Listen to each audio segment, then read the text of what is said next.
And I want to tell you why, you know. If the devil can use him aggressively, then I want you to know God could use me aggressively. Confusion is because for years, these guys have organized a mass organized effort to slander my name behind the scenes. So every time I say something, you're just seeing my part because their part is behind the scene. But I want you to know I'm up for it. I'm up for it. I'm anointed for it. Why do you think TD Jakes was at Puff Daddy's birthday party? If Jakes was at a Diddy party, there could only be two reasons: money or sex. That's all that happens at Diddy parties. Money and sex. Also, Mr. Mason Betha is now coming out to expose Diddy's affair with TD Jake. Looks like Ma is done being silent about Diddy's true nature, and he just exposed Diddy big time. Allegedly, Diddy has been in a weird gay relationship with TD Jack for the longest time, and Mase just came out with some tea. But that's not all, because Mase is also accusing Diddy of allegedly forcing all his Bad Boy Records artists into FreakOffs with him and holding their careers over their heads. Mase has had a lot to say, and this drama just got insane. How much money do you think I owe this guy? One album, and then he became a fake pastor and went and conned people, and then y'all gonna let him throw dirt on the God's name? So y'all come on in and hop in Sinject because it looks like some Bad Boy Records artists are starting to speak up against Diddy. And y'all, they don't exactly have great things to report about him. I mean, Diddy is notorious for having treated his Bad Boy artists pretty badly in a lot of cases. He either underpaid them or he didn't even pay them at all. There are so many talks about things that he did to his artists, like Tanya Blown, who revealed that Diddy forced her to record 50 to 60 songs that she really didn't like, only to drop her as an artist and scrap her entire album. But it gets even worse, because she claims that she had gotten so frustrated with the album being ignored that she tried to take her own life. It was the hardest decision, because that was how I was able to provide and take care of my family at the time.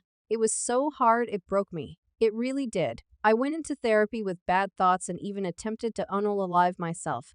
I was in a Dallas hospital on a 72-hour watch. I had taken pills. I decided this is it.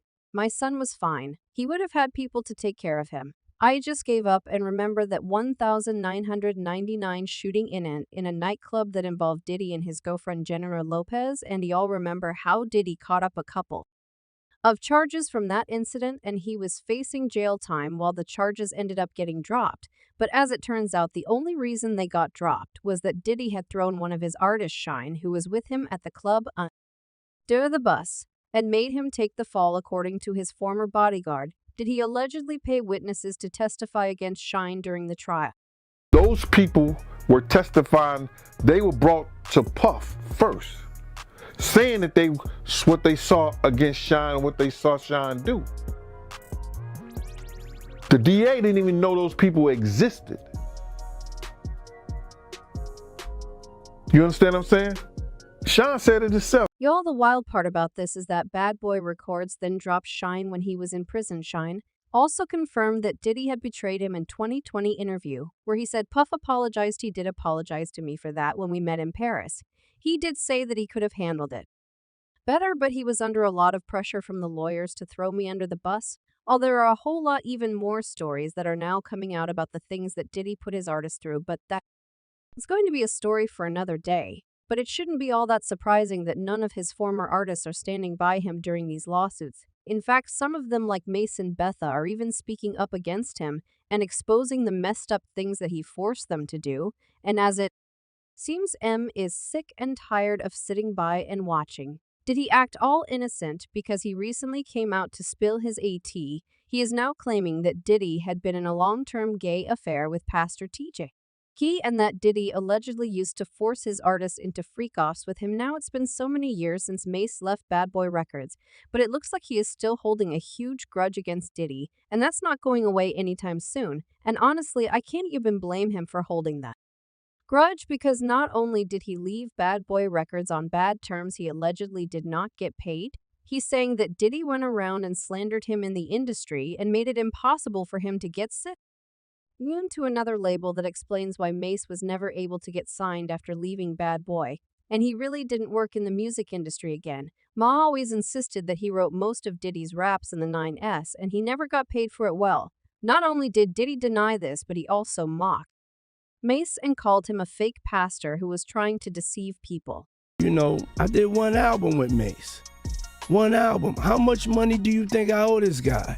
One album, and then he became a fake pastor and went and conned people. Now, this is the reference to the fact that Mase became a pastor after leaving the industry as well. Mase thinks that it's ironic that Diddy referred to him as a fake pastor when Diddy is literally friends with Pastor T.D. who has been getting a lot of side eye from people for years for being a fake pastor. Well, MCE is now coming out to expose Diddy and T.D. Jake's gay affair. But before we get into that, I want to talk about what Mase has to say about Diddy giving his artists back their masters. So remember when Diddy made a big show back in September when he gave his artists back their publishing rights to the songs they released under his label. He has held the sole rights to the publishing, and he randomly decided to give them all back just to be nice. At the time, he said it's just doing the right thing. I think that we as an industry and as a people have to look in the mirror and make a shift forward. It's about evolving, leading by example, and reforming an industry that needs it in a world that needs reform. I'll tell you one thing that I do want people to know. This was done like 2 years ago. Everything just got to it's not a publicity stunt or anything like that. Well, according to Mase, it was indeed a publicity stunt from Diddy because he was trying to buy favor from as many people who knew his secrets as possible. At the time, he was in the process of trying to settle Cassie's lawsuit out of court, and he was trying to cover all the bases well.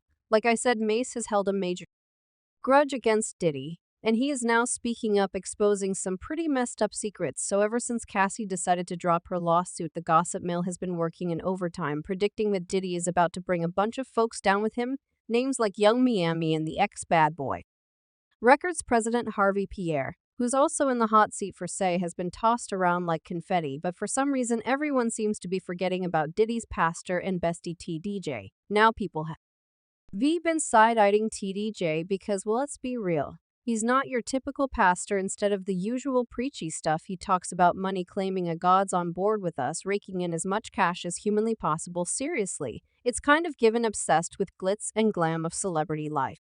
Because he's hanging out with the famous faces more than your average churchgoer. In the last couple of years, Diddy has become T. As good as C Buddy, their friendship has grown so tight that folks are wondering if there's more to it.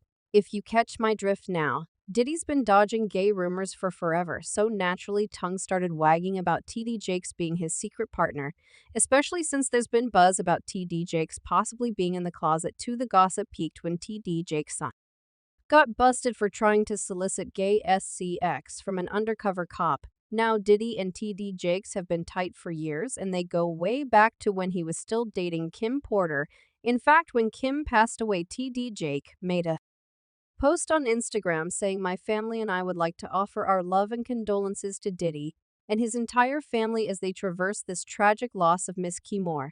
Though you may grieve her absence, realize that many people never have such love in all of their lives. You are blessed to have someone to miss. May God's grace guide you through this challenging time." Did he even ask him to officiate Kim's funeral? And he accepted. Yeah, they are that close, and throughout their years of friendship, T.I.Y. Jake has been a constant presence at Did's parties.